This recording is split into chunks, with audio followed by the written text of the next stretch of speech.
between him and his girlfriend. I won't lie, I'm not up on every little detail. There's only so much that I could stomach from this situation. Now, if you expected me to come on here and bash Travis or bash the girl, then I'm gonna assume you probably never watched this channel before. If you expect me to give a non-opinion like, let bro live his life, that's not what this video is gonna be either. In short, bro, I wouldn't make this video unless I had something to actually say. On this channel and in my newsletter, A Playbook for Life, the link is in the description and the comment section if you want to subscribe. But on both platforms, I talk about finding true fulfillment, living a good life. I just typically do it through the lens of sports stories. I discuss reconnecting to your core identity, turning up the thermostat of your life and living at a higher temperature, finding your natural passion, implementing that into your life, adding leisure to your grind so you can rest and run at the same damn time. It's all about making your life better.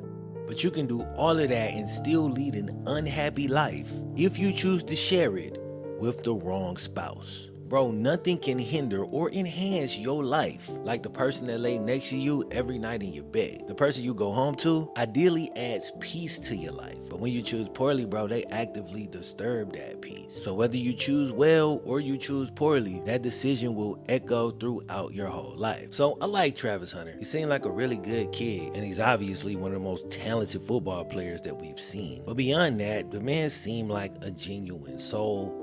So I hate to see him dealing with what he's dealing with right now. Of course, this is my opinion. I don't know him or his girl, but I'm generally pretty good at reading this type of stuff, and this one, in my opinion, is about as easy to read as a 20-year novelist reading a Dr. Seuss book. With that said, I just feel bad for the kid, because if my read on this situation is right, this is gonna be a drain on him for as long as he stays involved. But now with the whole internet calling for him to break up with the girl, he's probably gonna feel obligated to do the opposite. If he has kids with her or goes through with the plans to get married, it's my opinion that she's just gonna be a drain on his peace.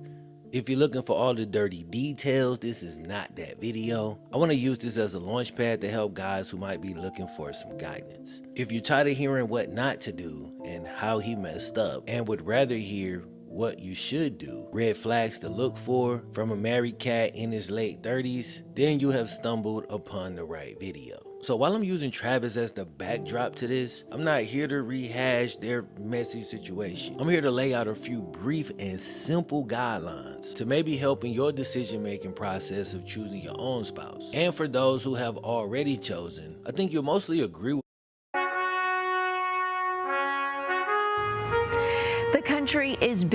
my points. A lot of them you probably already know, but maybe you just haven't put them into words before. So I've been married since 2018, but I was dating my wife for 10 years before we got married. We've been through it all, bro, especially in the beginning. Fights, arguments, breakups, makeups. We've been dead broke together. We've been balling together. We've been through financial storms, health storms, mental and emotional storms. But over the 17 or 18 years we've been together, we've grown and matured alongside each other. We had a bunch of apartments together, 2 houses together, and we have our 8-year-old son that we're about to start homeschooling together. We play pickleball together, bro. We watch movies together. We chill together, drink together, smoke together. We together. Through all of that, bro, we still love, like, and lust after each other. I'm not saying it to brag. I barely ever talk about my relationship, but that's what my experience comes from. So I ain't read this in a book, bro. I live it. Now, there's many ways to approach a relationship, but here's 7 guidelines that I believe will help you. First off, choose wisely. Then after you've chosen, keep things on track for years down the line. This part is very important.